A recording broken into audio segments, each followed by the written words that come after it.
Comment vivre dans le moment présent sans être un maître zen?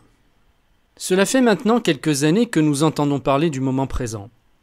La publication la plus connue sur ce thème est celle d'Eckhart Tolle, parue en 1999, Le pouvoir du moment présent.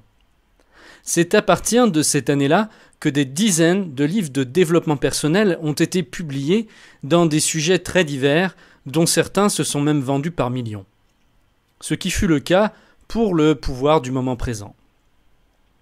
Il est évident qu'à partir de cette date qui a marqué l'entrée de l'ère du Verseau, en astrologie, quelque chose au niveau de la conscience collective a changé. Tous ces ouvrages très intéressants, et pour certains très profonds, nous ont aidés à accéder à une nouvelle compréhension de la vie. Je remercie d'ailleurs chacun de ces auteurs qui m'ont permis d'élargir mon champ de vision et de pouvoir vivre ma vie à partir d'une nouvelle compréhension des choses. Le pouvoir du moment présent a été l'un des premiers guides pratiques à faire prendre un vrai virage à mon existence. Et si j'en parle aujourd'hui, c'est parce que c'est un sujet qui me tient à cœur et que je suis convaincu de son pouvoir libérateur extrêmement puissant. Plus puissant peut-être que nous l'avons compris intellectuellement, car le piège, bien souvent, est de faire de ces enseignements des concepts au lieu de les intégrer dans nos vies. Combien de gens disent vivre dans le présent alors qu'il n'en est rien ? Combien de fois ai-je réussi à être moi-même immergé dans le moment présent? Je vais vous répondre honnêtement, très peu, peut-être quelques heures en 10 ans. Pourquoi? Parce que compte tenu des vies que nous menons dans nos sociétés modernes, le moment présent est presque comparable à un état méditatif constant. Parce que le flot du mental est tellement fort continuellement qu'il nous empêche d'accéder pleinement à cette dimension. Parce que le passé est tellement présent dans notre esprit qu'il distord notre réalité à chaque instant et nous fait faire des projections compulsives dans le futur. Ce fonctionnement est devenu une seconde nature, à tel point que nous ne nous en rendons même plus compte. J'en parle comme s'il s'agissait d'un endroit? Eh bien en fait, c'est presque ça. Comment faire pour accéder au moment présent? Il n'y a pas de formule magique, mais il y a des pistes que j'aimerais partager avec vous. Porter son attention sur ses émotions et son ressenti. C'est ce que j'utilise le plus souvent. C'est plus facile à faire lorsque vous êtes tranquille dans un endroit calme et que vous êtes à peu près stable émotionnellement.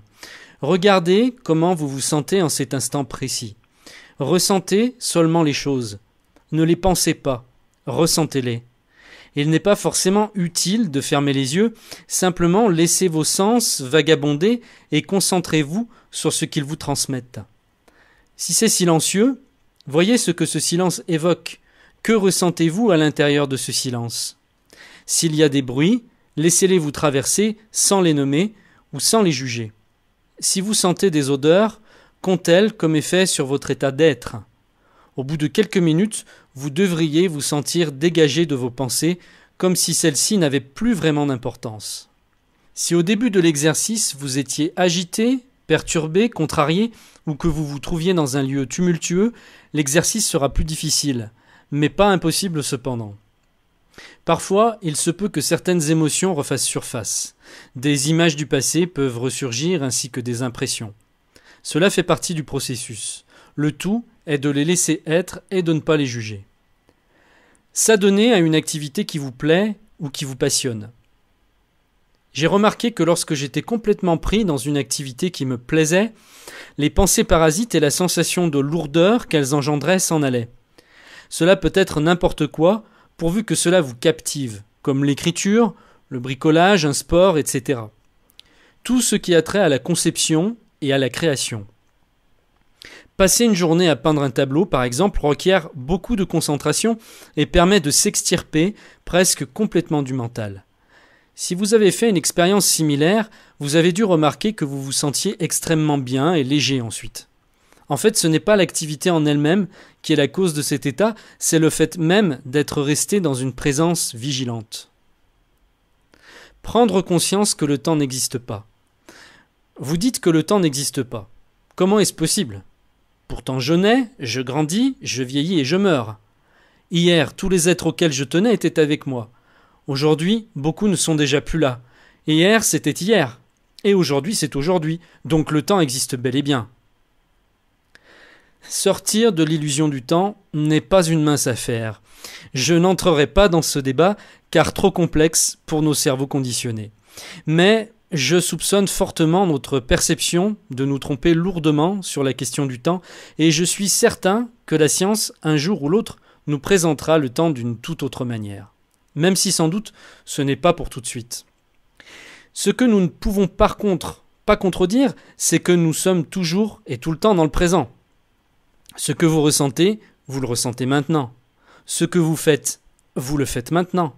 Pas demain, ni hier, ni même une minute avant, vous êtes d'accord?